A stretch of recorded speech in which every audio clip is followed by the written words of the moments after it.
एक बार की बात है, गौतम बुद्ध अपने शिष्यों के साथ वन में भ्रमण कर रहे थे। घूमते घूमते वे विश्राम करने के लिए एक वट वृक्ष के नीचे बैठ गए। शिष्य भी उनके साथ बैठ गए और धर्म पर चर्चा शुरू हुई। इस दौरान एक शिष्य ने उनसे प्रश्न पूछा कि हे परमेश्वर, मैंने देखा है कि कई कमजोर और विभिन्न संसाधनों से परे व्यक्ति भी विषम परिस्थितियों को हरा देते हैं और बड़े बड़े कार्यों को करने में सफल होते हैं। वहीं संपन्न और अच्छी स्थिति वाले लोग उस कार्य को करने में सफल नहीं होते हैं। इसके पीछे का क्या कारण है? क्या हमारे पूर्वजों के कर्म इसके आड़े आ जाते हैं? नहीं, ऐसा नहीं है। गौतम बुद्ध ने शिष्य के बात का उत्तर दिया और एक कहानी सुनाने लगे। एक बार की बात है, विराटनगर में सुकृति नाम के राजा शासन किया करते थे। उनके पास लौह शांग नाम का एक हाथी था। राजा ने कई सारे युद्धों में इसी पर सवार होकर विजय प्राप्त की थी। बाल्यावस्था से ही लौहशांग का इस प्रकार प्रशिक्षण किया गया था जिससे वह आगे चलकर युद्ध कला में निपुण हो सके। पर्वत के आकार के समान लौहशांग जब सेना का प्रतिनिधित्व करता और हुक्कार भरता, डर के मारे शत्रु की सेना दबे पांव ही भाग जाती। जैसे व्यक्ति जन्म के बाद युवावस्था से होता हुआ जरावस्था को प्राप्त होता है, उसी प्रकार लौहशांग भी बूढ़ा होने लगा। उसका शरीर कमजोर पड़ने लगा और तेज भी समाप्त होने लगा। वह अब हाथीशाला में केवल शोभा मात्र बनकर रह गया था।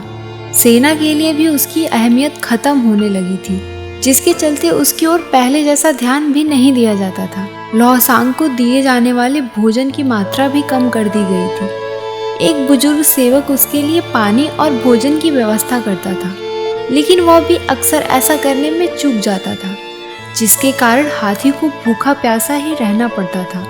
बहुत दिनों तक ऐसे ही प्यासा रहने के कारण एक दिन वह पानी की तलाश में हाथीशाला से निकलकर तालाब के पास जा पहुंचा। यह तालाब काफी पुराना था और लौहशांग को पहले भी यहाँ लाया जा चुका था।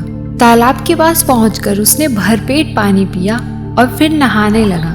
उस तालाब में कीचड़ होने के कारण लौहशांग उसमें फंस गया और बहुत कोशिश करने के बाद भी वह नहीं निकल पा रहा था।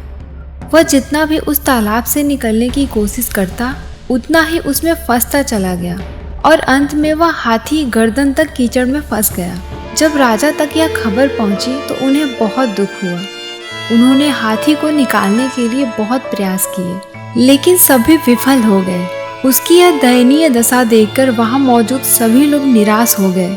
जब एक के बाद एक सभी प्रयास निष्फल हो गए तो एक बुद्धिमान मंत्री ने एक उपाय सुझाया, जिसके बाद हाथी को बचाने वाले सभी लोगों को वापस बुलाया गया और उन्हें सैनिकों की तरह सुसज्जित किया गया और युद्ध का वातावरण बनाया गया।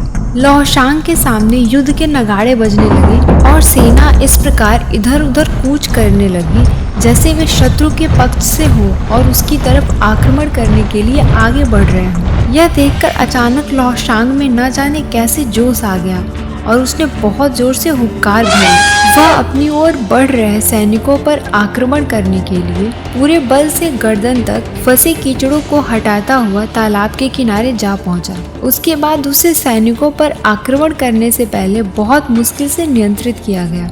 यह कथा समाप्त करते हुए गौतम बुद्ध ने कहा, इस संसार में सबसे अधिक महत्वपूर्ण मनोबल ही है। यदि किसी व्यक्ति में मनोबल जाग उठे तो दुर्बल और हारा हुआ व्यक्ति भी असंभव को संभव करके दिखा सकता है और अनेक असामान्य सफलताएं हासिल कर सकता है। इस प्रेरक कहानी से हमें ये सीख मिलती है कि मन के हारे हार है और मन के जीते जीत। अर्थात यदि व्यक्ति मन में ठान ले कि उसे जीतना ही है तो कितनी भी विषम परिस्थिति हो, उसे विजय प्राप्त करने से कोई नहीं रोक सकता। इसलिए हमेशा खुद पर विश्वास रखिए, आपको सफलता जरूर मिलेगी।